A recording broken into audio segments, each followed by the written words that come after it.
This episode, Handyman Dustin James from Odd Jobs of Bowling Green. In the recent tornadoes in Bowling Green, Dustin James went to work at no charge clearing trees and brush. We thought it would be a great interview, and so we decided to have him on the show. Welcome to the Handyman Pros Radio Show, home improvement and maintenance tips from the pros. Thanks for listening to another edition of the Handyman Pros Radio Show, where our goal is to help save you time, money, and aggravation on your home maintenance and repair. This edition is entitled Handyman Dustin James from Odd Jobs of Bowling Green. To help me explain, I'm here with my ever-cheerful co-host and old buddy, John. John, what has been happening with you this week?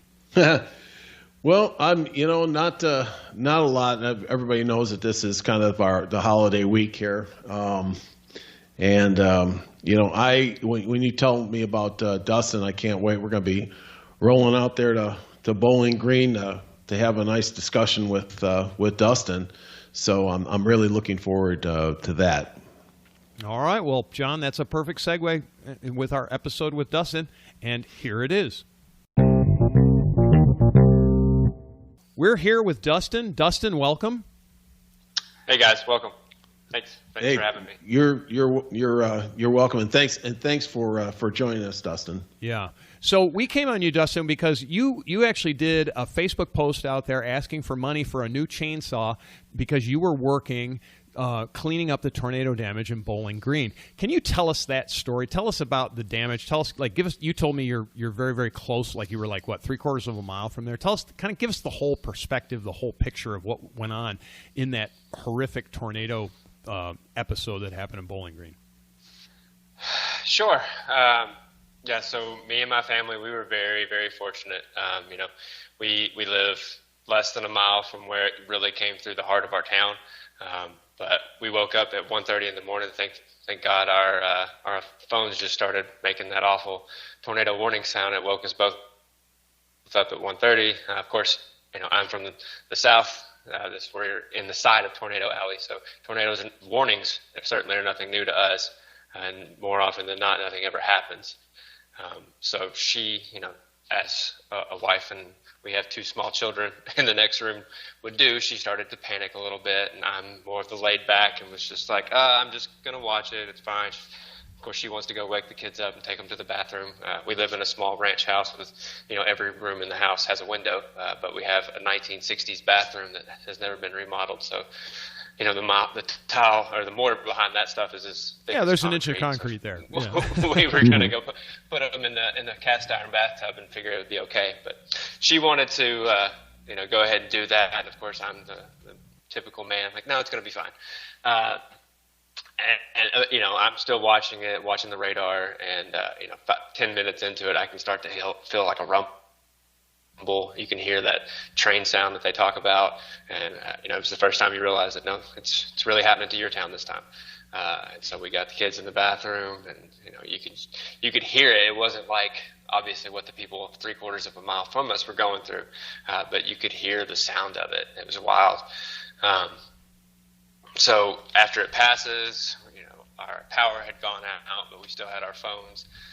So we're on internet, on social media, of course, and just seeing all the people start to go outside and flood, what's happened. And there's reports of, we live in Bowling Green, Kentucky, right? So it's a home of the National Corvette Museum and the Corvette plant. That's where the Corvette's made.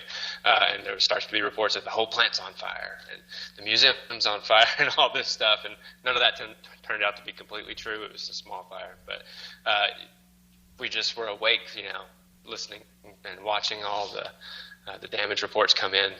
5 o'clock rolls around and we're still both wide awake. Our kids, thankfully, had gone back to sleep. That was fantastic. They're 3 years old. We have twin boys. So that was wild that they actually went back to sleep for that. But 5 o'clock rolls around, and I'm just, thanking God that I'm still there, that we're still here, and we're fine, and nothing's happened. I can see outside there's no damage in our neighborhood, really. And then you start to see the pictures of people. It's daylight, and what's happened just down the street from you, and it's really hard to look at. And so my immediate first response was, I started to see some people that I knew that were also in the industry saying things like, give such and such a call if you need anything, this and that and the other. And I wanted to make it very clear that I wasn't looking for money for anything. Like, I'm here to volunteer. Contact me, let me know where I can be of service to you. That was the kind of the post that I made originally. And tons and tons of people just let me know what they could do or what they could help or where I could help. And if you've never, Dustin, this is John, if you've never been through anything like that, tell everybody what that is. How long did it actually last, and the feeling that you get? I haven't been directly hit, but I remember growing up, and it was pretty nasty in storms like that. I've got relatives and stuff going through hurricanes, but let everybody know how that really kind of does affect you there for what seems to be an eternity, right? Yeah, when you can finally start to hear the rumble of it, and you can feel like a subtle shaking of our house. I can't imagine what it was like to be right next to it. But you start to feel the power of what this thing is, and realize that you're thankful that your house is still standing here. But if it comes this way, there's nothing you can do. And it's just it's terrifying. There's no other word for it. It's terrifying to think about what that could do to your family. Yeah, and along those lines, now that everybody is that lost just about everything they have. Thank goodness that this many people lived. But as terrifying as it is, it's nice to have people like yourself out there to chip in and start to help and start to make this healing process start. Yeah. Did you start that morning? Did you start right that morning straight away? I think by 9 o'clock, 9:30, I was out with my chainsaw. Yeah. They were kind of the police department and the fire department went on a Facebook Live because nobody had cable. There was no way to watch television or anything like that. So they were doing everything through social media. And they were kind of telling people to stay away because, it's like a train wreck happened. Everybody wants to go see what's going on. They didn't personally get affected, but they want to see it. And so they were trying to deter that. And I was trying to determine, I'm not a large-scale contractor. I'm not a guy with a team of heavy equipment. I'm just a handyman with a chainsaw and some other, hand tools and stuff. Am I the person that they're saying it's okay to come down here and help out, or am I not? And after, seeing enough people showing the damage, and I just couldn't watch it anymore. So I kind of said, the hell with that. I don't care. I'm going to go figure it out. I'll make somebody tell me that I have to leave. I'm going to go do something. And so we got... I was going to say, it's amazing how Dustin. It's amazing how one person can change a lot of things. Let's just put it that way. In these kind of when people step up like that, and especially all the handymen out there that are listening to this podcast, you have a lot of good skills, and this is the time, and these are the kind of times to deploy those skills. Yeah, absolutely.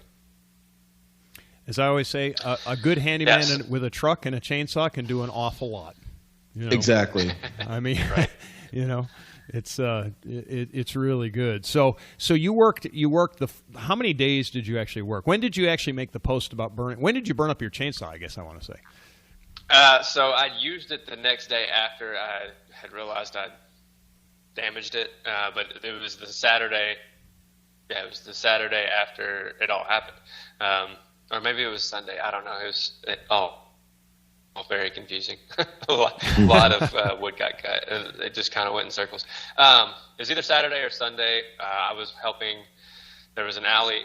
So basically what we were trying to do was anywhere there wasn't somebody already working, the power company could only get to where they could get to put up. There were so many poles down that, they could focus on one area and be there for several days, but they couldn't also handle moving trees and stuff out of the way and put the lines back up. So we were trying to go ahead of them and kind of clear out the way so they could get down some of these side streets and alleys around the houses in the residential areas so that they could begin to put the power lines back up. So I was kind of just working this one alley between a school and a main road with a handful of other guys, and just 5 or 6 large trees down in this one small section. And I had a 16-inch steel chainsaw, but I got every bit of it had. It gave. And it gave. We're cutting through 24-inch logs here. It's solid oak, old 100-year-old trees and stuff. So wow, we did what we could. Oh yeah. Now you posted a bunch of those pictures. Larry, is that where you you found those on Facebook? Yep, that's where I found them. Yeah, that one that I posted with the request to that group asking for if anybody wanted to donate, because basically I had seen so many people talking about wanting to come down and help, and I had been in it for a couple of days now and knew that we were flooded with people volunteering, and yes, we need help, but we were going to need more help in a couple of days or weeks, not necessarily tomorrow. And so I knew that I was already in it and had been exposed to what we were doing, and I had just torn up the one tool that I had. So I had the thought, hey, if you guys really want to pitch in, here's a direct way you can make an impact. I'm working, I'm doing this. I'm not trying to get a free tool out of this and charge people to use it. I'm just have killed the tool that I was using for the last couple of days doing this. So if you guys really want to help, there's 3,000 people in that group. So I kind of figured if I could get a couple hundred of them to give me $1, I could get a chainsaw and get back to work. And that was kind of the thought that I had behind it. And then of course, it didn't necessarily go that way. I had, a handful, 30 or so odd people that were just very generous. And, as a grown man, I'll admit I cried several times that day. How many people that knew nothing about me gave me a substantial amount of money. And, I got back to work. Well, that's quite a story. Yeah. It's really great that the industry came together and I'm glad you put it out there too, because it was just kind of one of those things that you got to help a brother in need, right? I mean, that's what it is. So, and you were doing great work. Now, you actually collected more money than you needed for your saw, correct? So tell that part of the story as well, what you did with the overage. Right. So I took my saw to a local repair shop, and while I was awaiting the bad news that it was pretty much done, I was looking around at other saws and thinking about how these trees that we're cutting up are 2 foot in diameter or more, and the city had said, if you can get everything to the street, we're going to have the FEMA disaster relief or whoever that they hired to come through with these large collection trucks. They're going to take it all away for free. And more than that, they don't want you to cut it up and haul it away, because apparently they want to weigh it. And if you based on weight, that's how much money you get from FEMA. I don't know how that all works. But anyway, I knew that if we didn't get it to the street, then these homeowners that, maybe didn't even have any damage to their house were still going to have to file an insurance claim or shell out, $500 to $1,500 just to get the stump cut up, or the trunk cut up by a tree company and moved, because no volunteer had a saw that was going to take these things down. You needed a professional chainsaw. So I'm staring at this thing like, if I could reach out to my group, I can run that thing. It's no different to run a bigger chainsaw. It's just a bigger chainsaw. If anything, it's kind of like the difference between using a sharp knife and a dull knife. You're less likely to hurt yourself with a sharp knife than you are a dull one, because it just cuts through like butter. Mm-hmm. So I found one that I thought was going to do the job, and it was just under $1,000. I knew it was going to be a little bit more than that with taxes and oil and whatnot, but I figured, I could pitch in my own portion of it. So I put it out on the group. Hey, I found this chainsaw. If I could get $950, let's do it. I'll go back to work and I'll start cutting up these large trunks, and we'll save people a bunch of money. We'll help get these things out of the street faster, all those things. And I think I posted that at like 6 o'clock that night, and by 9 the next morning, I was at $900, so $50 away from the goal, and near the end of it. Oh well, at that point, I said, "Hey, if you find this post at this point, I'm just going to cover the rest of the cost. If you find this post past a certain time and you still want to donate to this cause, go ahead and do it. Send it to my Venmo, and I'm just going to buy gift cards and give it to the people that need it. I'm here. I see where it can go. Don't donate it to the Red Cross. They do a great work, but sometimes that money doesn't necessarily go back to the company or to the community. I'm literally next to these families cutting up their trees in their yard. Like, I'll give them a gift card. I'll take a picture so you know that I'm not just somebody taking your money. We can make a direct contribution. And by like 11 o'clock, I was at like $1,600 or something like that. It was incredible. Yeah. And so I got a bunch of gift cards together, and a family that, total loss on their house, had to move, right before Christmas and whatnot. We gave them $300 in Walmart gift cards, and a couple other families. It was pretty special. I can't even imagine what that must be like, just walking through that rubble of seeing those homes. Because when we were, of course, Larry and I are down here in Atlanta, but it's, we were watching that on the news. It's like everybody's listening to this podcast was watching on the news, and it looked like a bomb just went off. Absolutely. like a nuclear explosion. I mean, everything was. I mean, that was an F4, I think, tornado, right? So everything was completely flattened. Everything looked like it was off the foundation. There was nothing left. Yeah. So it depends on which footage you were seeing. Here in Bowling Green, the worst of the residential destruction happened over off Russellville Road. Some apartment complexes and just some smaller, we'll call it quicker built houses. A lot of rental community over there, and a lot of those houses just got blown completely away. Yeah. And I think I was going to say, I think the video footage that I saw was from Mayfield. Yeah, Mayfield looked like a bomb went off. That was completely a disaster area. I couldn't believe it. That's an hour and a half or so from here. Yes, exactly. And when you see that kind of damage, how powerful that tornado was. Yeah. Those aren't everyday tornadoes. That thing really took its toll, and it went quite a ways too. Right, cut 200 miles. Yeah. So, but so you saw like the homeowners and stuff. I mean, I can't even imagine. There you are, your house is gone. And what are they doing? They're just standing there, right? I mean, what? Yeah. So some of the local community school or elementary schools where these people, their kids went, it's Christmas break. The local school system shut down early. Said, let's go ahead and go to Christmas break. We'll do that early. And they just turned into shelters. They were taking donations and housing people in them. It was pretty amazing to watch how everybody, the entire community came together. We had donation lines at schools that were so long they were having to direct traffic. Wow. It was something to see. Wow. So how long, what was your typical, what was the typical day like? You got out there at like 9 o'clock. When did you stop working, When the sun went down. Yeah, when that's you what I see thought. Anymore. Yeah. After a couple of days, my local church, somehow, I'm not even sure how this ended up happening, but they became head of the volunteer effort.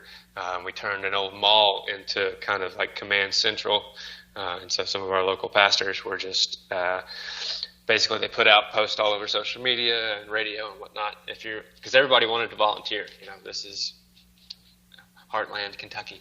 Everybody wanted to pitch in as much as they could, and so they were becoming overwhelmed with that. So we turned an old mall into the command center, and they said, here's times 8, 12, 2, or 8, 10, 12, 2. We're going to send people out every 2 hours. Just show up, and we'll put you together with a team of people, and we'll send you to wherever. They were encouraging homeowners, if they had any damage or whatnot, send us in your request, what you need, and we'll send you whatever we got. How was the coordination with the authorities? Once again, folks, if you've never been through anything like this, I mean, what I'm hearing here is the whole community's out there doing all this great work, and just where's the authorities and how did that happen? What went on with them? So they were mostly focused over off the area where the rental communities were that got completely demolished. It was still search and rescue for at least a week, which was wild, but every a couple days would go by and they'd find another person still alive. And so all of the fire department and the police department, there are people that weren't still doing their regular jobs, were over there doing search and rescue type stuff. So that they weren't letting people into that area for many days, almost a week, I think, because of how many people wanted to volunteer. It would have been a very chaotic situation, and they were trying to listen for people maybe crying out for help or that sort of thing. And I think a lot of people weren't prepared for what they would find, as far as coming from a volunteer standpoint, what you might see. And so we're starting to hear some of the stories of people that came across some pretty traumatic things, and they just weren't really prepared for it once they finally let that into. Because after so long, they finally decided, we found everyone that's come missing, so the volunteers could now come in and help start to clean up. And they found more than they really wanted to see. Sure. Yeah, it's pretty horrendous. I guess a couple things come to mind is just a handyman type of mindset here. Isn't there like nails all over the place? Isn't there down power lines? And I mean, there's danger everywhere, right? Yeah, absolutely. Yeah, you're having to explain to people, follow that power line back to make sure, when we were in the thick of it, the first couple of days, there was no power anywhere within a mile or so. So we weren't really so concerned with it. But as you get into day 3 and 4 and 5, people are starting to hook up generators. They're starting to get some power back online. And, you've got the volunteers walking around, getting all up into the trees and stuff as I'm trying to cut. And I'm having to say, hey, watch this, watch that, stay away from these things. Because, we had people, like I said, hooking generators back up. And if you don't know, when homeowners start to hook generators back up to their own house and don't know what they're doing, they end up putting power back onto the grid and don't realize that. And so that turned into a really dangerous situation for some people. But luckily, I wasn't involved in any of that. Yeah, it's an incredible story, Dustin. Yeah, really great story. So, so tell us a little bit about your business. Tell us about Odd Jobs in Kentucky, and just give yourself a good plug, because your efforts in this event were outstanding. I mean, really, really outstanding, and we certainly appreciate it. And what we need is more of this kind of activity, in my opinion. But tell us a little bit about your business. Tell us what you do, and let's go down that road for a bit. Sure. So my business is called Odd Jobs of Bowling Green. I started it in January 2016. Previous to this, I was in management for 5 years at a local grocery distribution center, and just kind of became a dead-end thing. And I met my girlfriend then, and she's now my wife. She was a physical therapist, and decided that I was going to go back to school, and I ended up in the entrepreneurship program at Western Kentucky. And my goal was that, she's a physical therapist. I was going to get an entrepreneurship degree and just kind of learn the ins and outs of running my own business, whatever that might be. And the thought was we were going to open our own clinic for her. she was still working full time. I was going to school, but I did have some downtime. So I started doing this type of stuff on the side. I think my very first job was I cleaned some gutters for somebody for $100. Looking back now, that was kind of funny because it was like a 7,000 square foot house. Oh. And I did it for $100 because I didn't know any better. It just kind of slowly built into, I think I could do this full time. And I ended up finishing my degree and was still, I have a degree in entrepreneurship, but by the end of it, I was fighting, having to push back my schedule with the work in order to still finish school because it had just turned into something like there was such a pent up demand for somebody that could be seen. Handyman had been around forever, but in our new digital age, not a lot of them knew, at least in my town before me, how to get onto social media and really present yourself in a certain kind of way for people to find you easily and know what you're about and kind of connect with you before they connect with you. And so that's kind of where I got my start, and it turned into a full-time thing. I've been doing it for 5 going on 6 years now. And the last 3 years I've been named best handyman in our city. And that's simply because I was the first one to get the best handyman category in the Daily News. Nobody had thought to do that before. I did it, and then everybody was like, oh, well, we can vote on a handyman now. And then it was very gratifying to see that I got voted the next 2 years in a row also. The first year I was like, I'm just the first one to even get nominated. But the next 2 years, it felt like, okay, people actually do like me. But I love it. I love this line of work. It's something different every day. I do smaller stuff. I work by myself right now. I don't have any employees. It's just me. And I take on anything that I feel I can do by myself, which sometimes is more than I should. But that's part of the challenge of problem solving. That's what I'm really skilled at, is problem solving, I would say. Oh, awesome. That's awesome. Yeah, we kind of laugh. John and I always laugh. We call ourselves I call myself a solution specialist, right? So solving problems is what we do the best. That's what brings the best value to our customers, at least in my opinion. So I'm glad to hear that from someone else as well, because it's just one of those business tips. Figure out how to do what the customer wants you to do and get it done in a professional way. So awesome. Tell us, have you done anything really crazy or unique? Is there any jobs out there you've done anything crazy or unique? John and I just finished a mobile pizza build, which was kind of different, and so we're asking these questions because we find it fascinating. Yeah, I always get this question because it's called Odd Jobs. Yes. That's what I named my business, and so everybody that always asks me, "What's the oddest job you've ever done?" and I tend to blank a lot when I get this question because there's so many different random things that I've done. Some of the more strange ones, and it's not necessarily strange, but I've had 2 different times where someone's called me for a squirrel being trapped in some part of their house and wanted me to come get it out, and I'm like, it's not what I do.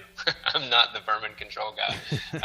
But I did end up strapping some cages to the side of their house so that if it ever ran back out the hole, it would be trapped on the side of the house. I did that once. As I said, it always blanks me when I once helped somebody convert an old not a transit bus, like a community city bus into a dog grooming, a mobile dog grooming business. Oh, there you go. Cool. Yeah, that's pretty cool. Yeah. Do you have pictures? It's been so long, I'm not sure. Maybe I can go back and look through that. It's been 3 or 4 years ago, and I don't know that he's actually in business, so I'd hate for it to be that anything I did didn't work. Well, we're going to invite people. We love the interaction that we have on our on the Facebook page, and we love to share pictures, and we're going to be doing more of that this coming year. But we just like to have this community, and as we've talked here today, you can tell this is a real a unique community of folks. This handyman group. Absolutely. And when you read and when you meet other handymen and you meet other folks of like mind, there it's really is an interesting group that.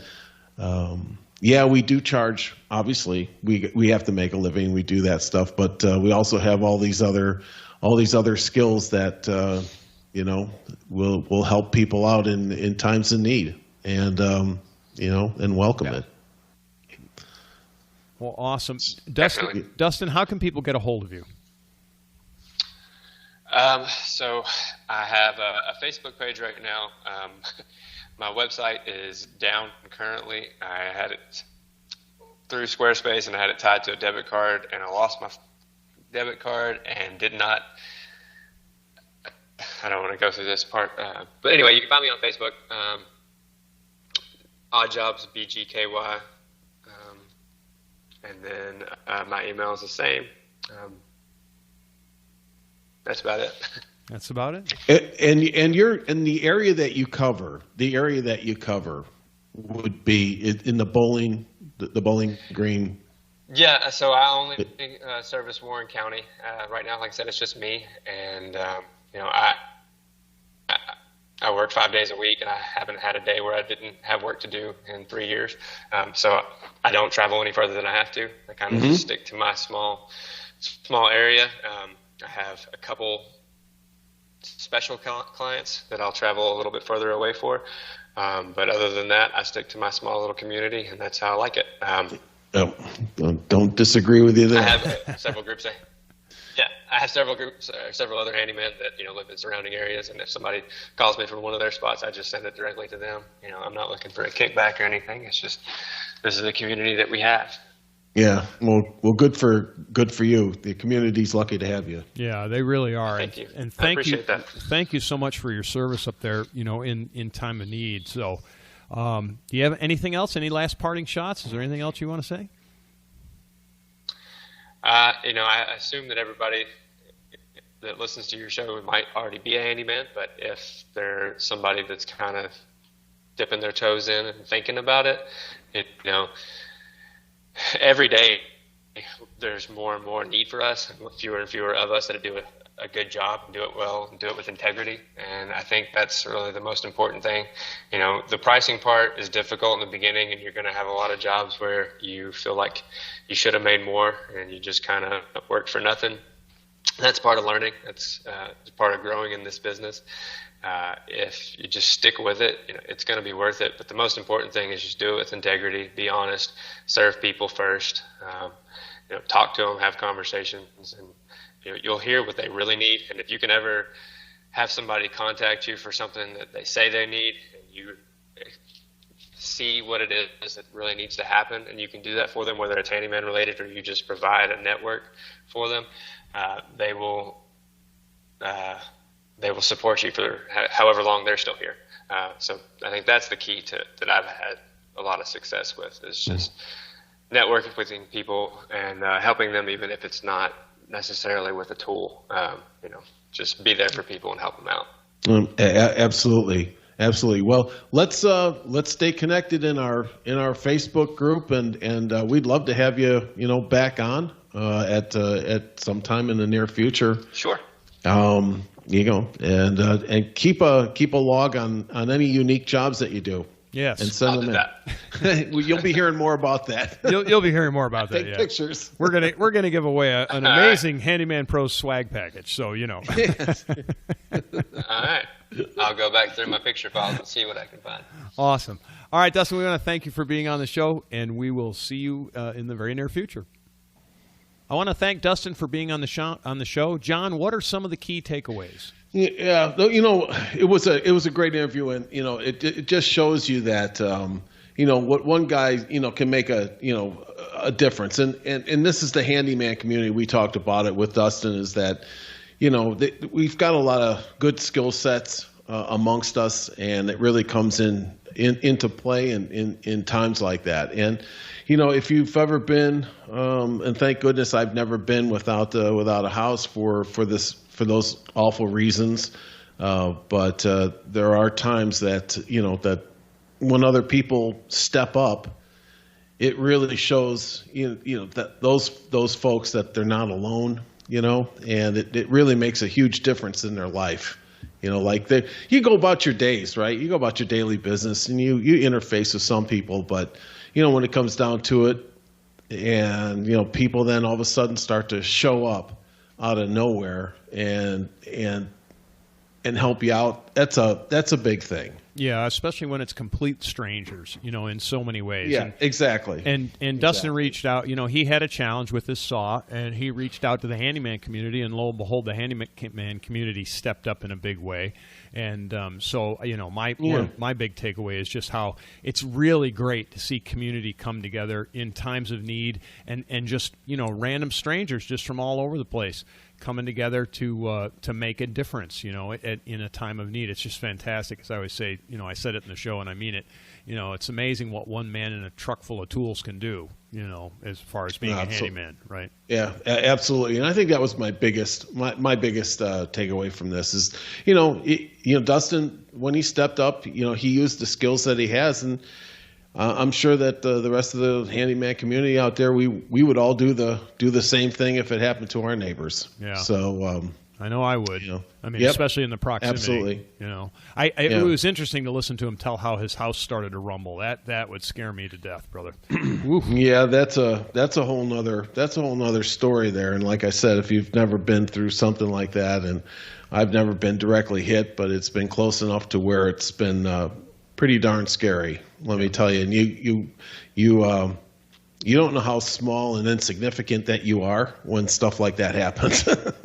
Well, John, I thought I heard the other day, I thought there was some rumbling outside your house, but I thought it was a spaceship that was landing. That was what I thought it was. Yeah, it was a tornado. No, it was, Larry, just when those spaceships come down, man, you got to take them apart. Got to take them apart. All right, folks. If you have any questions, comments, or concerns, send us an email, questions@handymanprosradioshow.com. You can go to our website. That's handymanprosradioshow.com, and subscribe to our newsletter. We've got lots of great information on maintenance, upcoming shows, events, and more. We do have a Facebook group, too. It's called @HandymanPros, and follow us on Twitter also @HandymanRadio. And we want to thank you, and we'll see you next week on the Handyman Pros Radio Show.